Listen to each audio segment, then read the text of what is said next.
Good evening. This is Rich Derrick from tradesight with the market preview for Wednesday, January 9th.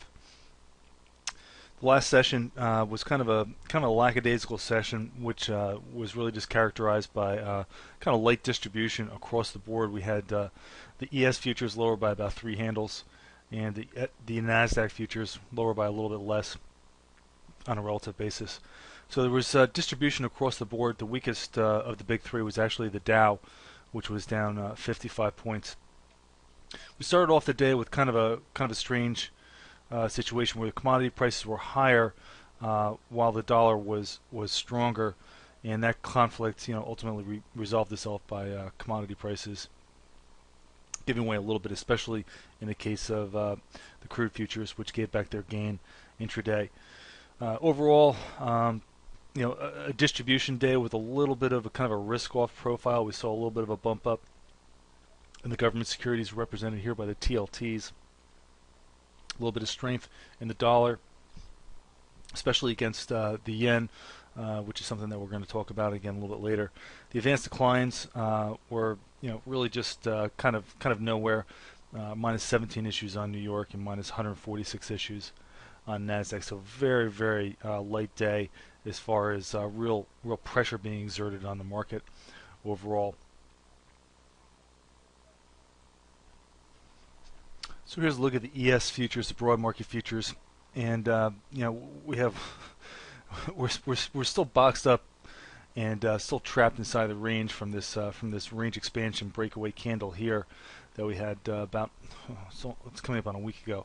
So we're still boxed up here. We've made really no discernible move out of that range, certainly on a closing basis with any kind of follow through.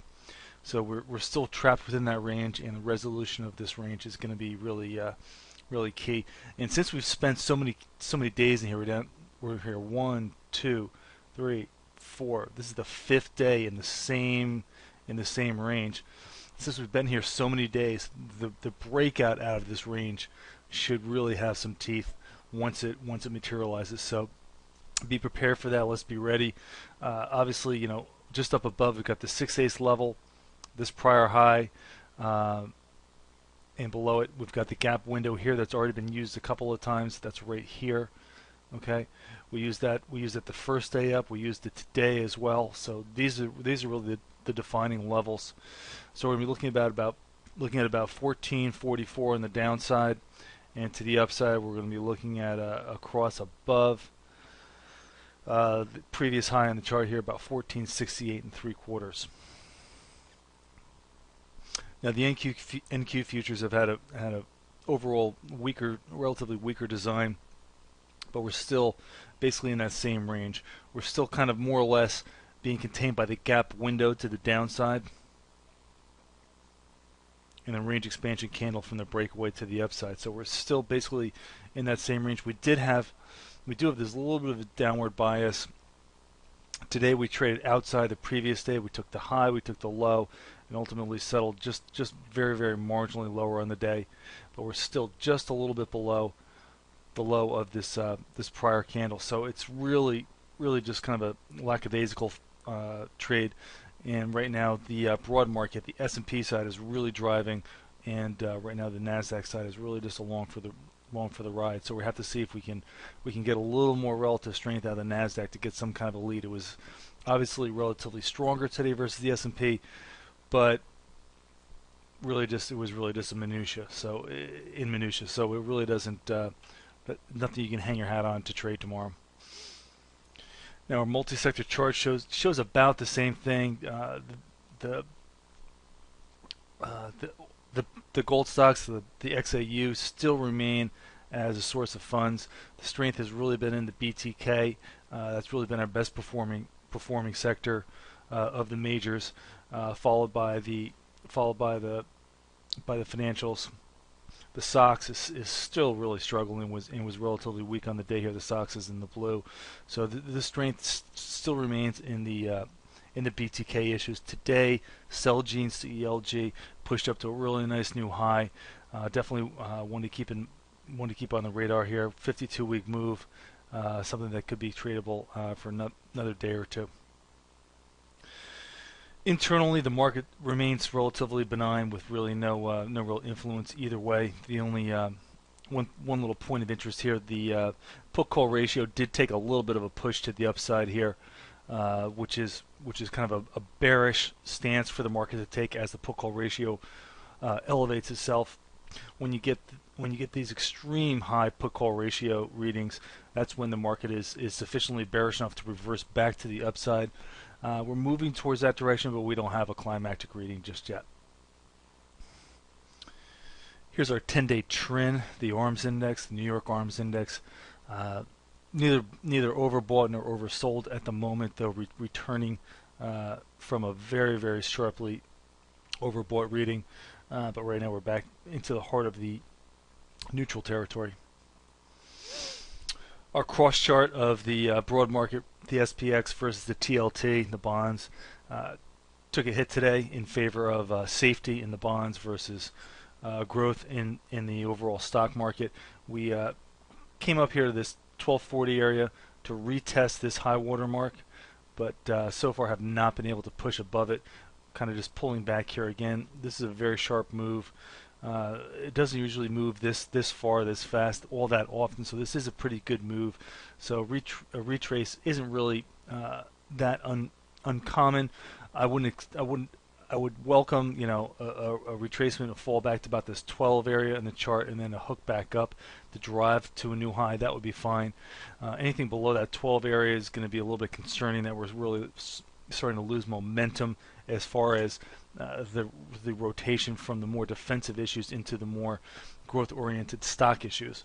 So we're going to keep an eye on this. Above 1240 is going to be a breakout in favor of risk on.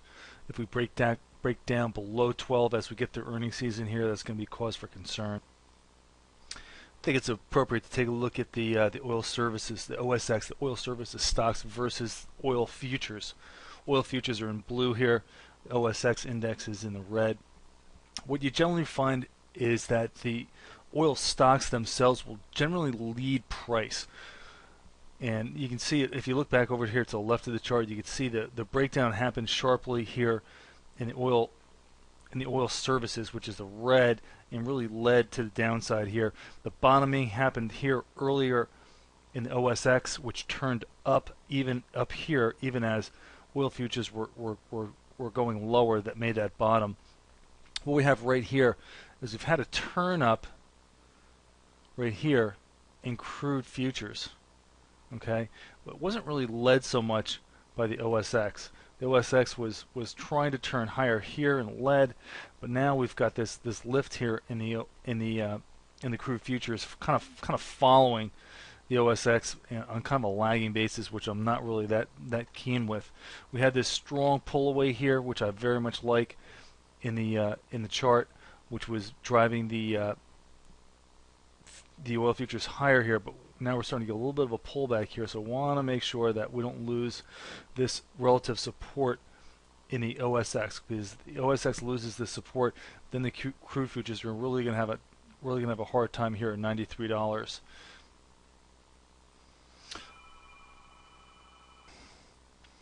Here's a look at the XAU, which was actually the best performing sector on the day, kind of the best of the worst, if you will. Still gripped in this downtrend, just taking a bit of an oversold bounce. Actually, we took a little bit of a long play here in the afternoon just to see what it could do, in case it were going to come for a little bit. Really didn't materialize into much. Just really wound up being kind of a push trade.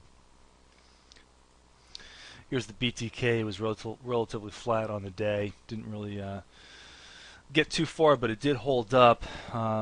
Again, this 8 ace level is going to be trouble. Going to be hard to get through. And just note here that in the secret countdown, we've got 11 printed. We're going to print 12 and 13 soon. And once we print 13, then we're going to be into a sell condition in this and on guard for a reversal.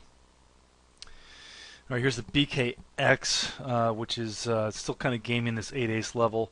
Not quite an inside day. We did trade below yesterday's low. We did have a down close, but gotta be careful here. This is into the overbought territory on the GAN box. We're just a little bit above the 8 ace level, and this has been a really nice performer for 2012, and really could could be something that people might actually wind up rotating away from later on this year. Have to give kudos to our friend Jim Cramer, whose 2012 picks was long gold and short the banks. Of course, the banks were one of the top performers of 2012, and gold considerably underperformed the banks. So Kramer just got behind the Bank of America stock. He says, yes, I know it's up 100% in the last year, but you have to like it and blah, blah, blah. So that gives me cause for concern here. He's always late, and this chart looks like it's getting a little bit exhausted. And as is usually typical, what's going to happen is the financials are usually one of the early stage sectors to rally. What will happen then is you have some of the later cycle stocks start to kick in, transportations, the energy stocks, and whatnot. So keep an eye on that. We'll want to set up a BKX OSX cross, also a BKX transports cross, and we'll start tracking these to hopefully guide us in the right direction for the rest of 2013 that is. All right, here's the SOX. The SOX just awful. It's been a tough trade. It's below the gap from the breakaway, settled at the 10 EMA, which is just near-term support here. It's been one of the lagging Nasdaq sectors. This would be really helpful and constructive if this could get in gear, but it just hasn't yet. Okay, here's the oil services index, the OSX. Down day for sure. Was really pretty much the last laggard of all the majors, aside from the hardware index that we don't use a whole lot. But this was down a full 1.2% today. Couldn't get above this prior high here, which is definitely a cause for concern. This prior high in late October.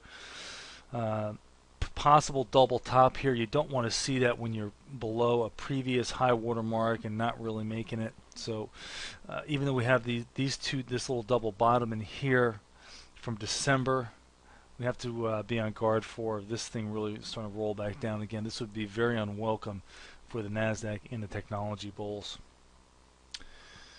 Moving on to the commodities. The commodities, are kind of mixed here. Crude has been kind of just levitating higher here. It's above all three major moving averages. We're above the 50, the 10, and the 200. We're bumping up against this 4/8 level, which is definitely going to be important because it was also this area of resistance earlier in October and in the beginning of September. So we really have to get through this 93 3/4 area to begin the next leg of the move. But it does appear positive. We don't have a problem yet with the secret countdown. We're only up to about bar 4, so there's plenty of room there to make a run towards the old highs if the market so chooses. And here are the gold futures. The gold futures posted a pretty narrow day, but we're up on the day, essentially inside of the previous day's range. Definitely a little bit oversold as far as the Murray Math box goes. We went down here and tagged the 0/8 line. 1625, which should have been support, and it was. Now we're up here challenging the 10 EMA. Keep in mind though that we're below the 10, the 50, and the 200. So even we're in all time frames. This is still a negative chart, and it's even still short-term negative, being below the 10 EMA. So we've got to reclaim this 10 EMA before we can even go to short-term positive. So that's it for today. We will check back with you again tomorrow. Kind of a lackluster day with just kind of a downward bias. I would really characterize today as more of a bid vacuum ahead of the kickoff of the earnings season. I expect that things are going to become very, very gappy once the earnings season really kicks in, and we'll have to take it one bar at a time once we get into earnings season, as we usually do. Anyway, again, this has been Rich Derrick for tradesight. Please feel free to leave a comment or suggestion, and we hope to see you again.